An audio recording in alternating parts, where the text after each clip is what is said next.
Good morning to all of you. I'm Courtney Robinson. I'm the evening anchor for 10 Tampa Bay. And it's great to see all of you this morning. My mom texted this morning, and I like what she said. We're here to honor those who perished and those who took up the cause.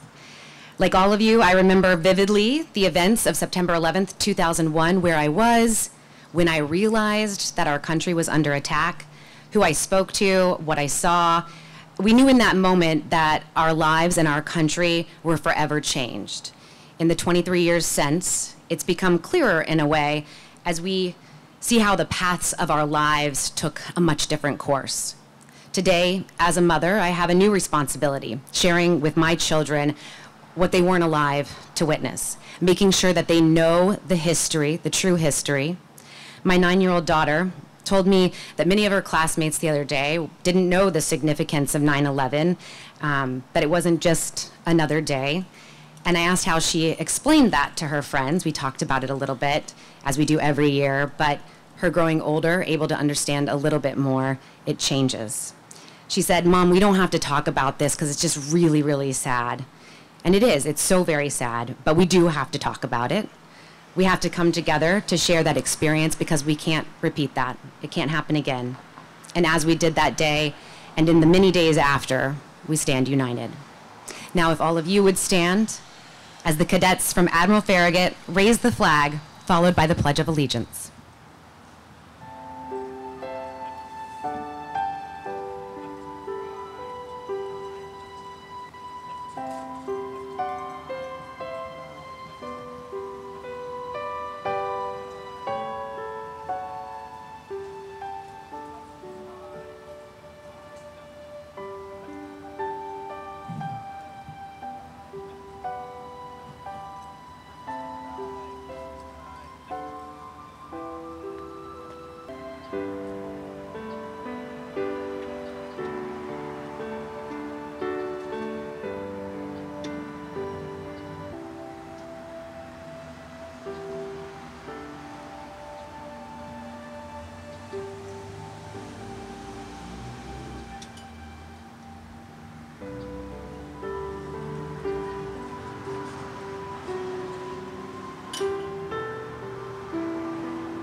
Now please welcome legislative aide to Senator Darrell Roussan, the Reverend St. George Andrew Pink from Mount Zion Church for the invocation.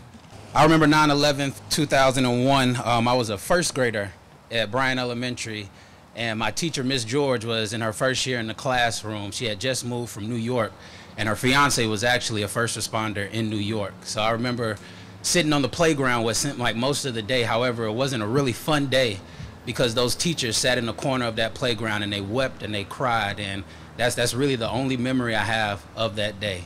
And now let us approach the throne of grace. Dear God, the creator of all things, thank you for another day, another breath, another waking moment, another opportunity to bask in your goodness. We ask that you continue to watch over us as we take the time to remember those who lost their lives on this tragic day 23 years ago. As the wounds of those who mourn are still mending, we ask that your peace that surpasses all understanding visit them now. Wrap us all in your love and touch us with your tender grace and mercy. Allow for these gatherings to encourage unity amongst all, rid our hearts of partisan and denominational loyalty, and reclaim us all back to your great commission. Walk with us as we journey alongside one another doing the work you created us to do. Order our steps and our stops that they might be aligned with the will that you have for us. Allow for your love to overflow abundantly, covering all hate, divisiveness, and spirits of confusion. Unite us all under your commandment to love our neighbors as ourselves. Thank you for the heroes on that day and the days and years to follow. The heroes who are full of your power, selflessly risking their lives to save another. Thank you for their courage and boldness to know that they were called for causes greater than themselves. Thank you for the service of everyone who worked to make today happen. We pray for a special blessing for the award recipients. Their service to us is proof that you have never left us. Stick with them closer now than ever before. Continue to heal us all and create in us new hearts that are purified. In doing these things, we be careful to give your name its due honor and praise. We ask this and many blessings in the many names we know to call you. And we all would say, amen. You may be seated. Our first speaker this morning is artist Mark Aeling, the board president of the Warehouse Arts District Association.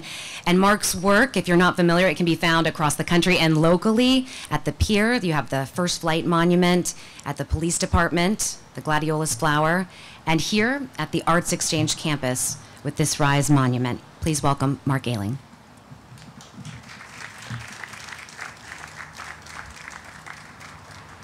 Good morning. And thank you for coming out. I've done this for a few years now, and every year I think I'll be able to get through this without shedding a tear. But just recalling why the monument was made and what the different components represent brings to mind the emotion associated with that day. So, please bear with me.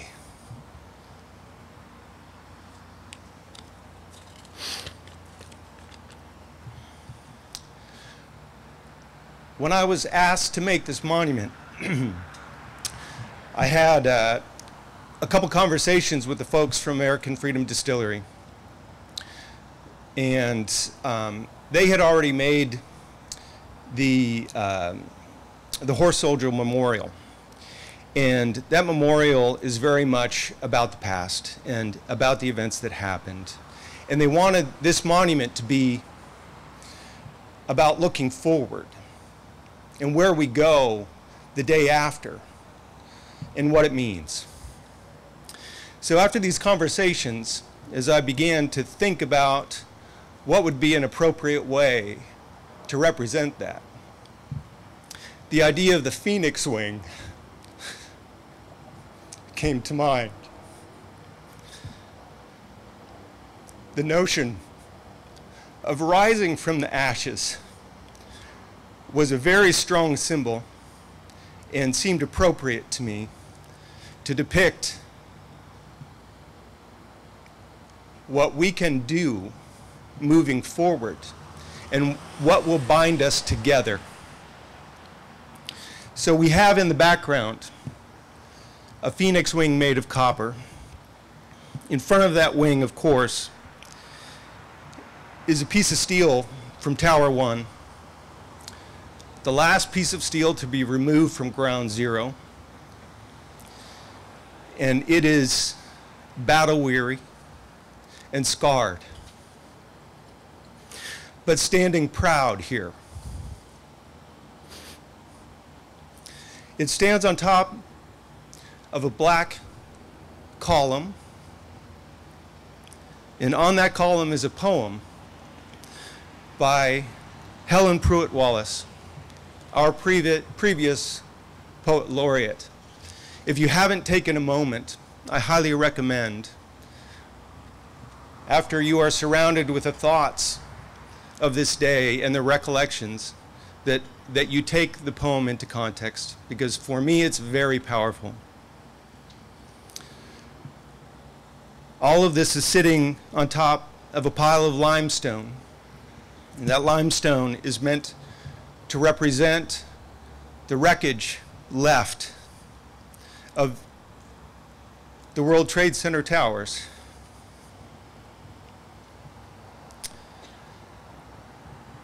Surrounding that wreckage is a natural stone paver in a semicircle. And that is meant to define a sacred space. When you cross over the threshold from this plaza into the monument area, it is a sacred space of contemplation. These benches are intended to allow visitors to sit and contemplate, reflect.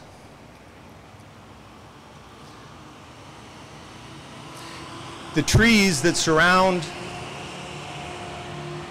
this semicircle, as they continue to grow, will enhance that notion of a sacred space. And they're not just any trees. They were acquired from the farm of President George Bush and brought here by devoted members of our community. The tree rings are symbolic of water drops and intended to communicate a sense of serenity. And the wall behind all of this is a symbol for the dawn of a new day. It is the rising sun. And it is clad with tile that has been created by members of our community, members from the first responders community, from the creative community, and from individuals from this community that we are in right now, the Five Deuces.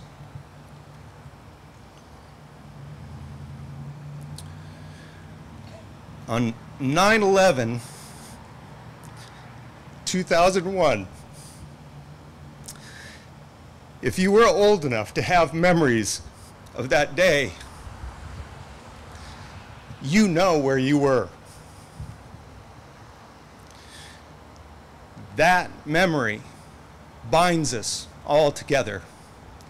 It is a common thread that connects our community. And it's important to remember and to look back and to feel that connection, feel that bond with your fellow citizens so that we know we are one. Thank you very much.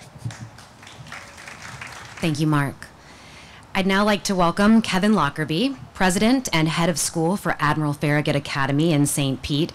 Mr. Lockerbie lived in New York on 9/11 and joins us now to share his experience as a New Yorker and an educator. Thank you, Courtney, and thank you, Mark. I do remember exactly where I was 23 years ago on this morning. I am a New Yorker.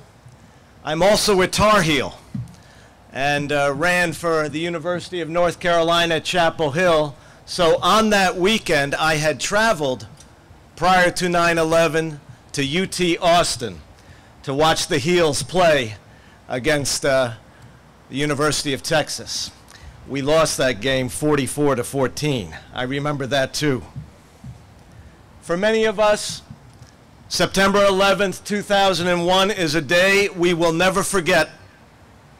My late wife and I were on the last plane out of Austin, Texas, American Airlines, on the evening of September 10th. We landed safely, LaGuardia Airport, and I mindlessly drove past her office on the way home, forgetting that I had picked her up on the way to LaGuardia. The next day, I needed to drive her to work, so I was sitting in the car listening to 1010 Winds, the New York news station, when the first plane hit the World Trade. Like many others, I thought it was just a private airline that had made a mistake. Must have been a small private plane. Little did we know. None of us ever imagined that thousands would lose their lives on that morning, 23 years ago. Later that same morning, a third plane crashed at the Pentagon, and a fourth plane, believed to be headed for another building in Washington, D.C., perhaps the Capitol, crashed into the Pennsylvania countryside 124 miles from the intended target. The brave men and women on Flight 93 who understood what was happening decided to fight back. The names of Jeremy Glick, Todd Beamer, Mark Bingham, and Tom Burnett are familiar to all who remember that day. They showed tremendous courage and bravery as they fought back against the terrorists. As president of Admiral Farragut Academy, I believe it is vital that we strive to fulfill our mission each and every day, providing a college preparatory environment that promotes academic excellence, leadership skills, and character and social development among a diverse community of students. That's our mission. We do this with our core values of integrity, perseverance, self-discipline, wellness, and fitness. This year we opened school with 25 countries and 15 states represented on our campus. We are a global and diverse community, a melting pot, much like the United States of America. We encourage diversity of thought, which means valuing and respecting people with different backgrounds, cultures, and experiences, so that we may learn from one another in a positive and constructive way. I'm proud to state that over the last 5 years, we have had over 25 students who have raised their hand to serve our country and be part of something bigger than themselves. During the challenging times in our world, we must stand in solidarity with our fellow Americans and allies against the forces of evil that seek to do us harm. Terrorism and violence against people or property of any kind cannot be tolerated in a civil society. People must unite and seek to achieve common goals of decency, love, and respect for one another. As we remember those innocent men and women who lost their lives on that fateful day in September, may we all remember to live each day to the fullest. We have a tremendous opportunity to make a difference in the lives of our children, students, parents, family, and friends, to encourage and support one another each day. I was working on a project at Battery Park, an athletic facility. I met my colleague Larry Blond at the World Trade Center every Thursday. We had a bowl of soup and walked across the street. When those buildings fell, we didn't know what happened to many of the colleagues we were working with on that project. This is a day I will never forget. It will undoubtedly require discernment, patience, healthy communication, wisdom, courage, and yes, bravery, which by their example, I hope to pass on to the next generation as the president of Admiral Farragut Academy. Thank you so much.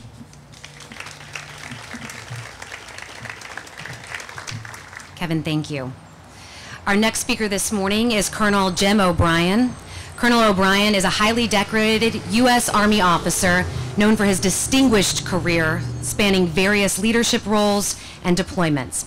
He has served as a Special Forces operator, commanded C Company, 2nd Battalion, 5th Special Forces Group Airborne, and directed military assistance during Operation Inherent Resolve. In 2022, he assumed the position of Deputy Director of Operations for United States Special Operations Command, overseeing global operations and collaborations within the Special Operations Forces community. Colonel O'Brien has earned numerous prestigious military awards, including Combat Infantryman's Badge, Expert Infantryman's Badge, Military Freefall Parachutist Badge, Static Line Jumpmaster Badge, Special Forces Tab, and Ranger Tab, as well as several foreign honors. Please welcome Colonel O'Brien. Thank you. Great speeches. Thank you very much. Color Guard, great job. Fantastic performance, and also a correction on the line. Distinguished guests and visitors, family and friends, the city of St. Petersburg, fellow Americans, thank you for coming today on the 23rd anniversary of 9/11. I'm humbled to represent United States Special Operations Command, as well as the millions of men, women, and family members that make up the Department of Defense. But I'm especially honored to be tethered to Special Operations and those that have played such a critical role to our nation over the past 6 decades. Many of those men and families are here today. If you have ever served in Special Operations, the military, or if you are a spouse or a family member who have supported those service members, may I please ask you to stand so we can say thank you.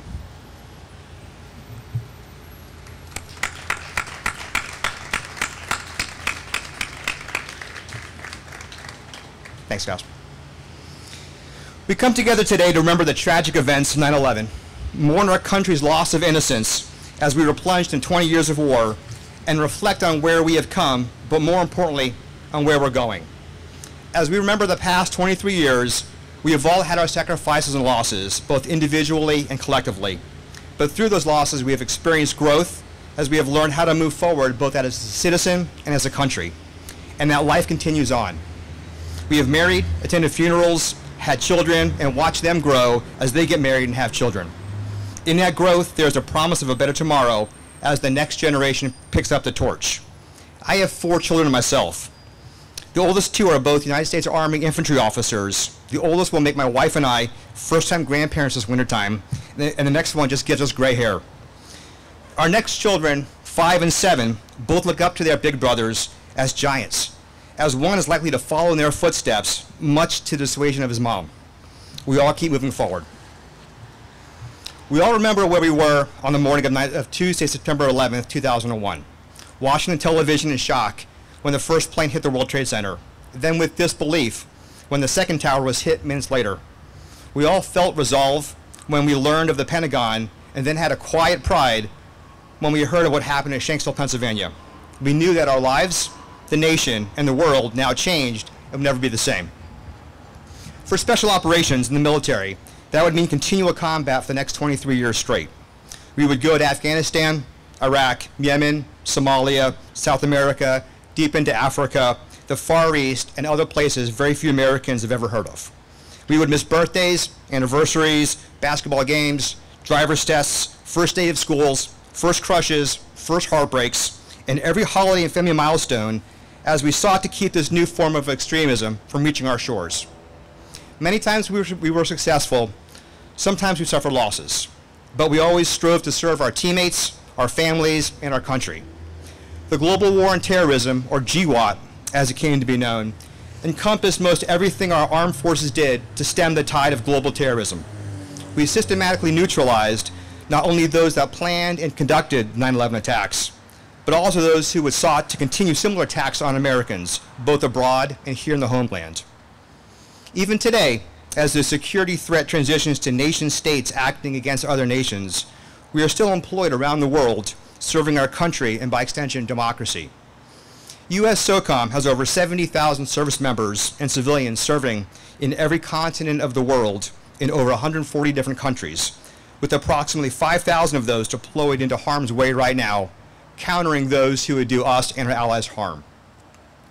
They are standing alongside our partners to stem other nations' aggression and working tirelessly to counter violent extremists who would not stop involving the 9/11 attacks into the next series of threats. You can find Army Green Berets, the 75th Ranger Regiment, Navy SEALs and Special Boatmen, Air Force Special Tactics Airmen, Marine Raiders, and many more who willingly sacrifice their comfort and security to defend the ideals of the Constitution. They ensure the continuation of the freedoms that we call unalienable rights, but in truth are privileges not globally recognized. In the face of evolving challenges, Special Operations remain at the tip of the spear of the U.S. military. However, our true power comes from the hand who wields it, you, the American people. And it is you, the American people, that this awesome onus falls on. You must understand that there is a cost for action, but you also must understand you cannot be paralyzed by that cost. What is most important is that you must live a life worth that cost. For we are fortunate to have those who will continue to raise their hand and serve, like my sons and yours. For should there ever be another attack, our nation will look to the armed forces, and SOF in particular, to answer that call.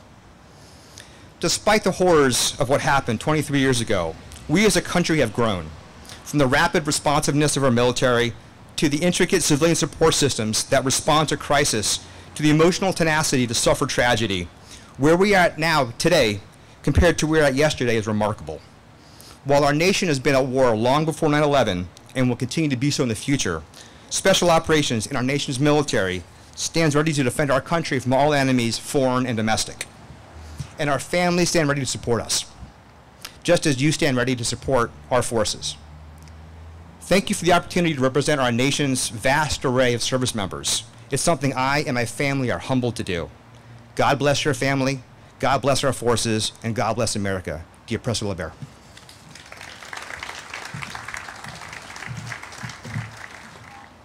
Thank you, Colonel O'Brien, for your words this morning, for your service, and for your family's service as well. At this time, I would like us all to have a moment of silence in observance of the civilians, heroes, and first responders lost during 9/11. It will be followed by the performance of the National Anthem by John Gaddis and Jonas Havisto.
Once again, please welcome the Admiral Farragut Color Guard.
I'd now like to introduce Celeste Davis, a St. Pete native and the Director of Arts, Culture, and Tourism for the City of St. Pete. Good morning, everyone. On this day, we take the time to remember and reflect. On September 11th, life changed abruptly. The norms that we found comfort in were uprooted and shaken. The tragedy of enormous capacity. The unthinkable occurred, and for moments, minutes, hours, days, there was a gross feeling of loss. Now, 23 years later, what was immediately has now faded into memories, stories to pass on and not forget. We look to symbols that don't tie us just to the loss, but empower us to grow with strength and determination. The arts have been an anchor in our community. It is the shared spiritual that soothes and ignites our souls. The brushstrokes of a painting that captivate and push us to find the deeper meaning. The movement of a dancer that speaks to our joys and our pains, or the writer that can forever capture the emotions of a moment that can resonate with all of us. The arts are our shared language. It is the place where we establish and build community. Which brings me to the medal, the tree, and the poem.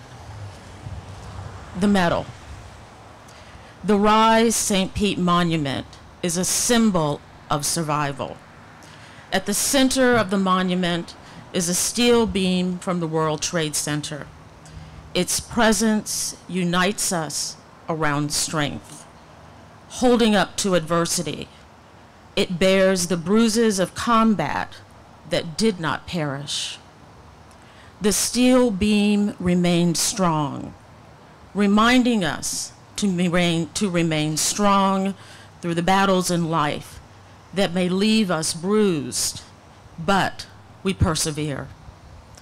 The other medal, the copper wings that are behind the steel beam, they symbolize the promise of hope, higher aspirations. They feel to me like they're moving, taking flight.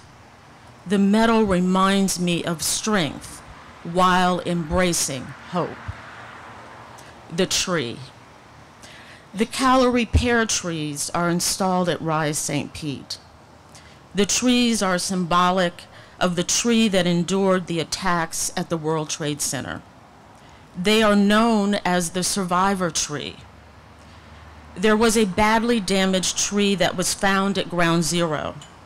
As you can imagine, it was badly burned with broken branches and damaged roots. It was removed from the site, and New York City Parks and Rec took on the task of caring for this symbol of survival. In 2010, the tree was returned to the memorial site. Not perfect, reflective of its fragile recovery, yet standing strong in its place in history, symbolizing a new chapter.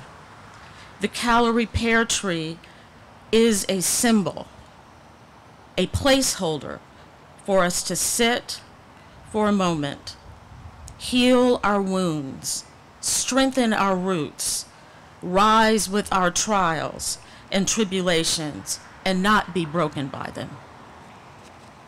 The poem. Rise for the Victims and First Responders of 9/11 by Helen Pruitt Wallace.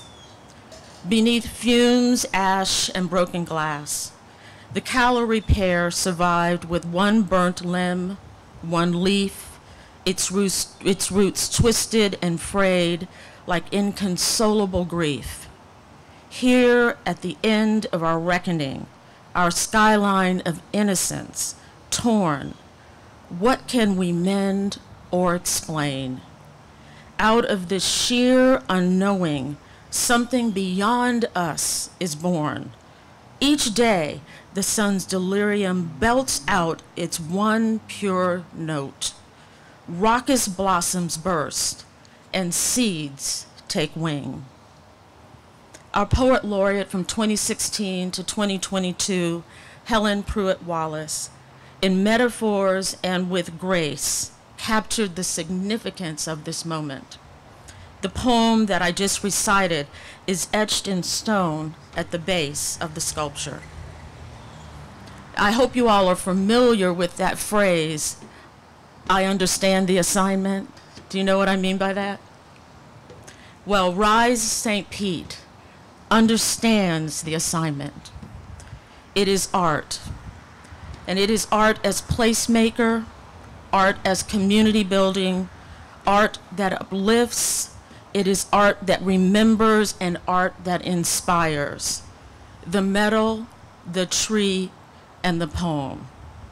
We are here as a community remembering, honoring, and looking forward.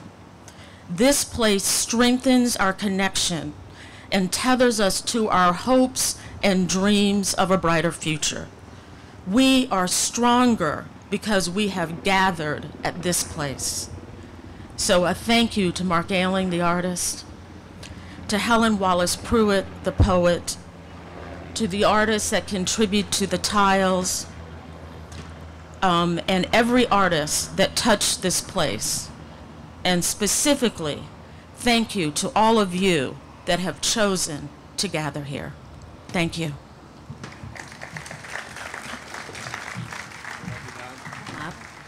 Mark Aeling is going to be joined by Jerry Lavely. Jerry retired in 2011 as a lieutenant colonel in the United States Air Force after serving as both a naval and Air Force officer, accumulating in more than 5,000 hours piloting various aircraft in both services. During his career, he completed several tours flying missions over Afghanistan and Iraq in support of combat operations following 9/11 and served in various roles within the United States Special Operations Command. After military retirement, Jerry continued supporting the United States Special Operations Command and the Department of Defense as the founder and president of OWT Global, a defense technology services firm based in Tampa. Take it away. Good, Mark.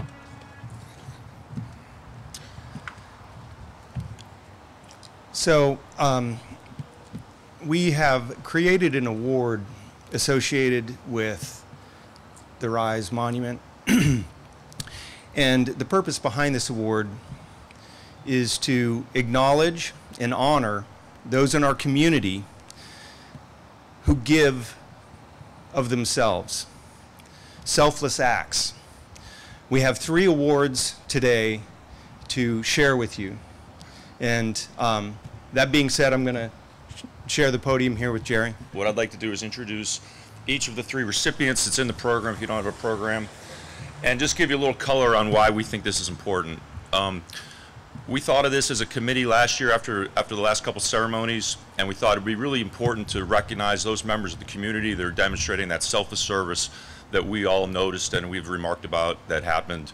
Unfortunately, it had to happen after 9/11 when the community came together and people did heroic acts of sacrifice. And we thought, you know, there's deserving members of our St. Pete, Tampa Bay community out there, and we'd like to recognize that. So we commissioned Mark again to create some memorial sculptures, if you will, an award with a cash prize as well, to 3 different categories. One is just somebody who embodies community service. It doesn't matter what they do or what walk of life. Another one is a first responder. Could be military, could be a police officer, firefighter, or someone in that regard. And another one we thought was an artist. And for various reasons, we thought those 3 categories were important. So without further ado, I'd like to introduce you to the first recipient, and they're in the program. I'm not going to repeat all the bullet points, but the first one that I'm going to represent was the Community Service Award. It goes to Zulgeil Ruiz Ginés. I think she's got someone here to accept the award on her behalf. and in a moment I'll ask you to step up, ma'am, is, and we didn't know what we were going to get when we took these solicitations. And it was kind of remarkable to read the bio of who nominated Zul. So during COVID, Zul is a midwife, and I don't know if a lot of you know this, but a lot of minority communities have midwives delivering babies and helping them with their prenatal care. Now you think during COVID, another tough time in our country's history, where we were told, right or wrong, don't leave your house, don't go to your family members' houses, certainly don't go to a hospital unless you're dying of COVID. And Zul spent 12 hours a day, 7 days a week going to deliver babies. You know, basically risking her life at the time, so she might have thought, to go make sure unborn children were born healthy. So when we saw that, we thought, I can think of no greater person to take the very first Phoenix Award for St. Pete Tampa Bay community than Zulgeil Ruiz, and I'd like you to come up and accept the award for her, ma'am. My name is Zulgeil Ruiz Ginés, and I am a midwife in the community of the greater Tampa area, specifically St. Pete. I am so sorry I cannot be there today because my wish will be to celebrate, to receive this honor that was given to me. The Phoenix Award meant so much to me. Why is that, you may ask? Because I serve the community. Midwives, we serve all the communities that choose to have a home birth or a placenta birth. We support families, whether they can afford it or no. And today I received this award because someone dear to my heart recognized the work that I did and the effort and thought that I was worthy of this prize. So thank you for seeing me, thank you for seeing my work, and thank you for recognizing all the local heroes. So Mark, if you want to show everybody the award, I think it's pretty exceptional, and we've got that and a certificate of authenticity for you to give to Zul. And it does have steel from the World Trade Center. The base is made from steel from the World Trade Center. For those of you who couldn't hear that, what Mark just said was there is actual steel from the World Trade Center from Ground Zero in this award, just like there is in the statue he created. I do have some words, if I may. Sure. Hi, my name is Joanna Lopez, and I had the privilege of having Zul as my midwife. And I'm happy to say she is now an official member of our family. So there's so much to say, and in an effort to be brief, I will say the following. Giving birth can be both the most memorable and terrifying experience one has. Having Zul as our midwife provided me the peace that regardless of how unpredictable, and boy was ours a scary one, the arrival of our daughter could be, she would always be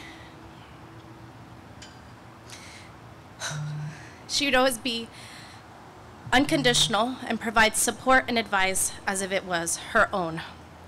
It is thanks to her that I am standing here, alive, and so is our family,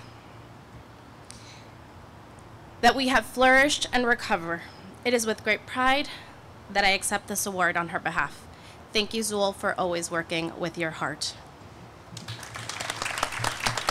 And our next recipient hits home for me because I actually served with Jay. Colonel Jay Powers retired. Will come up here in a second to accept the first responder Phoenix Award. And again, without going through his whole bio, Jay was a Green Beret until he retired a couple years ago. But not just any Green Beret. You know, after 9/11, he led a team into Afghanistan shortly, like right after 9/11, and they didn't know what they were getting into. And for those of you who know that we're affiliated with Horse Soldier Bourbon next door, but Jay took a different team and went and captured and took out terrorists that meant to do us harm, and they still meant to do us harm. And I can think of no greater answer to the call of duty from 9/11 than what Jay and his team represented, as well as some other people here in the audience. And then furthermore, Jay rose to the most senior rank you could get within the Green Beret community without branching out to larger, special operations, and commanded 5th Special Forces Group. So along the way, he was a commander and a leader. After that, after retirement, he continues to serve and to lead. He's a wrestling coach. He's been a leader of a nonprofit helping young entrepreneurs. He's doing other things that he can tell you about. And we just wanted to honor somebody that really represents the caliber and the capability that the country needed after 9/11, and that's Jay Powers.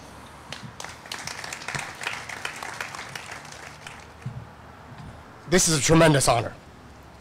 And I want to say thanks to Mark and Jerry and everybody here who goes through the effort to remember this day. Sometimes I think December 7th passes and we've got a tendency to forget a little bit what happened on December 7th. And once upon a time we called that a day of infamy that we would never forget. And I think it's just really important that we always remember what happened on 9/11 because it was a day of great tragedy. We lost almost 3,000 souls perished that day, but it was also a day of great heroism and the demonstration of how amazing humans can be in self-sacrifice for the benefit of others, those first responders, those passengers on Flight 93. And I think that's worth remembering as a source of inspiration for the kind of lives we should live. For me, 9/11 changed the path of my life to mean that for the next 20 plus years, I'd be surrounded by those men and women who raise their hands and say, "Send me when the nation calls." And those people made me better, and they made me who I am today. And I'm extremely grateful for that. Unfortunately, too many of them are not with us anymore, whether they fell in combat or have continued to pass away from cancer. I just lost a friend and teammate this week from cancer. But this day will again serve to me as a point for remembrance, but also inspiration. And I'm really humbled to be considered for this. And I'd like to accept it on behalf of all those people I had the good fortune to serve with. May God bless America. Thank you. Okay, and then last but not least, and what I love about this award, and hopefully we can make this a tradition every year, we certainly would like to, is where else in this country do we have a badass Green Beret, a midwife, and an artist all getting the exact same award for the exact same reason? Today, at 9/11, in tradition of the Phoenix, unifying the country as we were unified after 9/11, we decided an artist should get the third award because, as Celeste mentioned so appropriately, doesn't art bring us all together? Doesn't Mark's sculpture and monument bring us all together? We're here for that reason, right? And so David, who's the most deserving artist this year, brings people together with his music. He's been doing this for almost 30 years, director of a couple different nonprofits and jazz and inspirational music institutions, heavily involved with St. Pete College, inspiring generations of young musicians and artists to go forth and inspire, bring people together, create some unity and some positivity in the community. And I think, boy, this community and this world can use a lot of that. So David, I'd like you to come up and accept this award.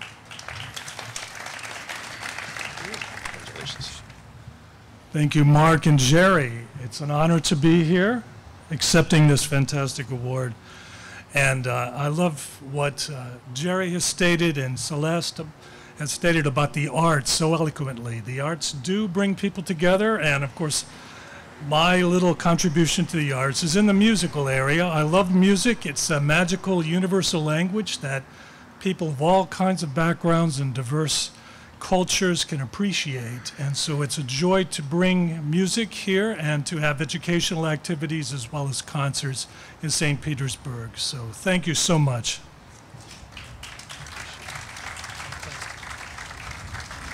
And I would like to thank everybody for coming out. It means a lot, and it's wonderful to see you all. Thank you. One more round of applause, please, for our recipients of the Phoenix Awards. Thank you for all that you do for our community. And thanks to all of you for being here today as we as a community reflect, remember, and we continue to support our great country and the freedoms that we deserve.